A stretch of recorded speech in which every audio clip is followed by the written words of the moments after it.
Hey, Disney fans, planners, and reluctant visitors. I'm Becky, and this is Touring Plans Teaches. This week, we've got Walt Disney World Resorts episode 201, and we're going to be talking about resort satisfaction versus cost. Why is this a 200 level course? Well, because we're going to be using fancy math words like logarithmic to explain the relationship between satisfaction and cost, and you're going to be seeing a lot of charts. We'll talk about things like the confidence intervals and outliers, all to help you to be able to choose the resort that's going to be the best bang for your buck. We're going to start things off by looking at all of the resorts on the same chart. This way I can explain some of the math to you and what we're looking at, and we can see how all of the resorts relate to each other at once. So the first thing that we need to talk about is the satisfaction data. This satisfaction data comes from all resorts post-reopening. So they all reopened at slightly different times, and the one exception to that rule is All-Star Sports. All-Star Sports reopened last of all, and we just don't have enough satisfaction data from it post-reopening to get a good number. So it has data from the 2 years prior to its closure. And our cost data is an average. So cost fluctuates a lot at Disney resorts, depending on the time of year when you visit, or your room type or view type, which we talked about in previous videos. So this averages all rooms by the number of rooms that are in each category for all dates by the number of days that are at those different price points. So this is a really wide average, but it gives us enough information about which resorts are more expensive in general than others. So we can see a few things right off the bat. First, our scale starts at 4.2, and really there aren't any resorts that have an average satisfaction score of less than 4.3. This is a 1 to 5 scale. 1 is very dissatisfied, 5 is very satisfied. So the fact that nothing dips below 4.3, where 4 is somewhat satisfied, is already a good start. You're probably not going to be incredibly upset no matter where you choose to stay. That is happy news. Next, we can see sort of this logarithmic shape to our overall average. If we follow that blue dotted line in the middle, that's sort of what we could expect as value for our money. So if all the dots sort of ended up on that blue line in the middle, we would know that if I paid $700 a night on average, I should expect about a 4.6 satisfaction. So more people saying very satisfied than that say somewhat satisfied or anything less. So that's our average. We also have orange and gray lines. That's our confidence interval. So we know that at each resort those scores differ. It's not always 4.6. In fact, no one can choose 4.6. They can only choose 1, 2, 3, 4, or 5. And so as data people, we aren't 100% confident that 4.6 is right because we have small sample sizes. In this case, we have pretty large sample sizes because our confidence interval is really tight around that average. It only goes up or down by about 0.1 on our 5-point scale. But the average, the actual satisfaction at that resort, statistically could be anywhere between the gray and the orange line.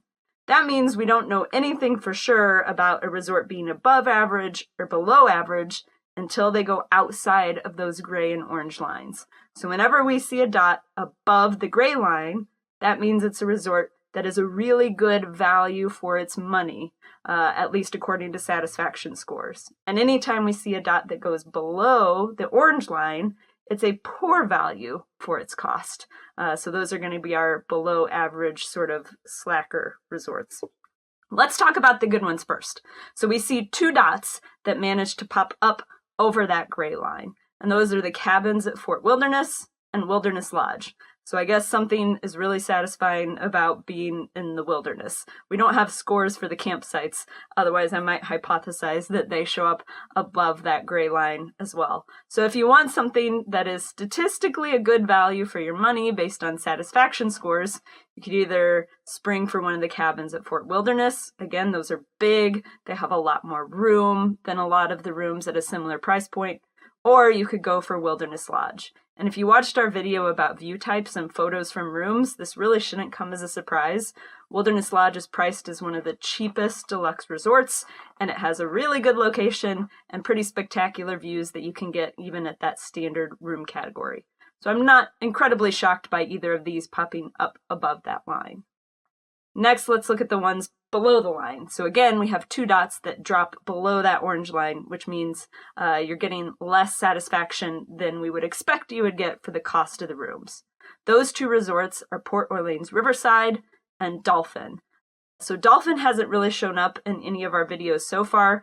It's a Marriott resort that's on Disney property in Crescent Lake, but we included Swan and Dolphin in this analysis specifically to show that Swan actually falls within the confidence interval. So if you have a bunch of Marriott points, you could book a room there and be pretty satisfied for that cost, but Dolphin drops below. So the rooms are relatively expensive and the satisfaction scores aren't as good. So if you've got a choice between the 2, go for the Swan. Port Orleans Riverside is one of those big, expansive resorts. It's kind of medium price range for the moderate resorts, but people really like French Quarter better than they like Riverside because of that wide variety of rooms that you could get, how far away you can be from the main building, and some transportation issues with bus loops that mean buses could be full before they even get to your stop. So now we've got that overall picture of how all the resorts relate to each other, the overall winners or losers, and next we're going to dig into each resort category to see if we can get any information there at that level of detail. On this chart, we've basically zoomed in to the left side of that overall chart because we're looking at the less expensive rooms. These are all the value and moderate resorts. There aren't enough values by themselves or moderate by themselves to make a really good trend line, so we're lumping them all together. Typically, the moderates are more expensive than the values. Art of Animation is the one caveat to that. It's a little more expensive because it has a lot of family suites, but we can see sort of a trend among all of them here. And actually the trend, instead of logarithmic, is now linear. So the more money you spend at values and moderates, you can expect to get more value pretty linearly. In this case, it's not that much more satisfaction though. For every $200 per night you spend more, you can expect 0.1 more in satisfaction. So it's something, but it's not buying you a lot more satisfaction. You're not going to be huge amounts happier by spending more money. I also didn't do a confidence interval here because I just wanted to talk about what's above and below the line.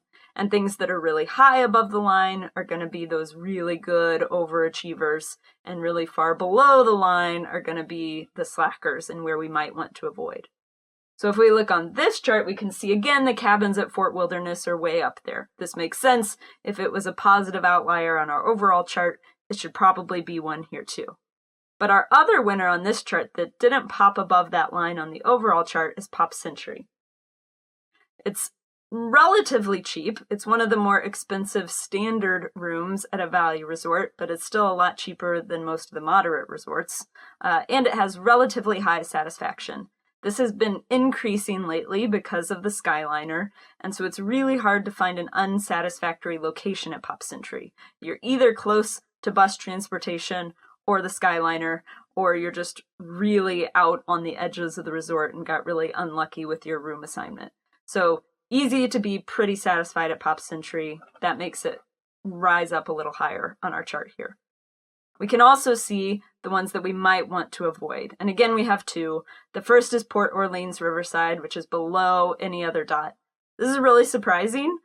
For the past couple of years, Caribbean Beach has been the easy satisfaction loser for all the moderate resorts. But again, the introduction of that Skyliner has helped. Riverside also had some hiccups in its reopening phase, and it hasn't been reopened as long as Caribbean Beach, so it hasn't had as much time to recover from those hiccups and have that learning curve for all of the staff. So we might see it increase again a little bit, but for now, Caribbean Beach is sort of on the curve to doing better, whereas Riverside is trending in the other direction. And the other one that's pretty significantly below the line is Art of Animation, which is really expensive for a value resort, other than those standard Little Mermaid rooms.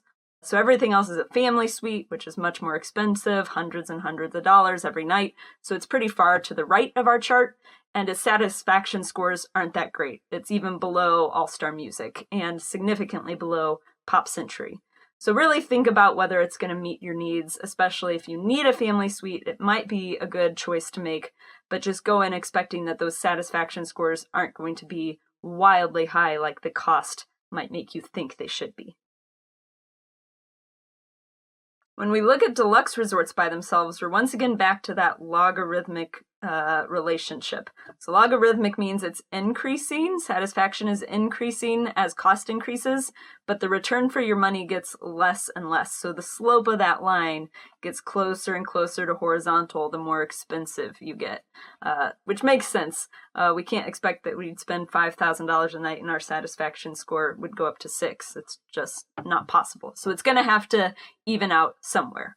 In this case, it's evening out well below 5, so we can talk about the implications of spending a lot of money and how that probably isn't going to impact your satisfaction score that much. You probably have higher expectations if you're spending a lot of money, and therefore it's going to take more for you to rate that a 5. We can see here again that Wilderness Lodge is the clear winner. Other than the Swan and Dolphin, which are those Marriott-owned resorts, Wilderness Lodge is the cheapest average deluxe resort. You're spending less to stay there. You're probably really excited how close you are to the Magic Kingdom. If you can see fireworks from your room, the geyser, the spring, it's all great. And you're not paying huge amounts of money for it. So it's not surprising to see the satisfaction scores there. The other winner here, which is interesting and we haven't seen before, is the Yacht Club. So that's one of the resorts along Crescent Lake, along with Beach Club and Boardwalk, and it actually has relatively high satisfaction scores given its cost. It has a lower average cost than Beach Club and Boardwalk, and higher satisfaction scores. So if you're looking in that area, Yacht Club might be the one you should pick over the other two, or at least take a little bit of a closer look. Then we can look at what drops below the line. Once again, the Dolphin is the clear loser here. It's the cheapest of all your deluxe options, and it still gets you perks like entry into those extended evening theme park hours, which is a great way to save time, but the rooms just aren't that satisfactory. The resort as a whole doesn't meet people's expectations in general. The other one that drops below the line is the Grand Floridian, which is all the way over at the right side. So our two losers are the cheapest and the most expensive deluxe resorts. You can see the crazy average here, over $1,000 a night on average for the Grand Floridian. It's a really nice resort, very close to the Magic Kingdom. But again, if you're spending that much money a night, your expectations are probably sky high, and no resort is going to be able to meet those all of the time. So it falls below that line as something that won't provide the satisfaction scores that we would expect at that cost per night. If you're feeling like that was a lot of math and a lot of charts all in a short video, you're totally right. And there's good news. On the Touring Plans blog earlier this week on Wednesday, we posted an article that has these same charts and a lot of the information written out. So if you want to go back and review and see which of those resorts were above or below average, you can do that, and I'll put the link down in the description of this video below. Join us next week because we're going to be looking at more data, hooray, about the best buildings to request at each resort and the ones that get the most room requests. So these are the most popular rooms with our Touring Plans users, and they're popular for a reason. They get good scores, they have good views, so you'll want to know all about that so you can make the best room request for your next vacation. Thanks for joining us.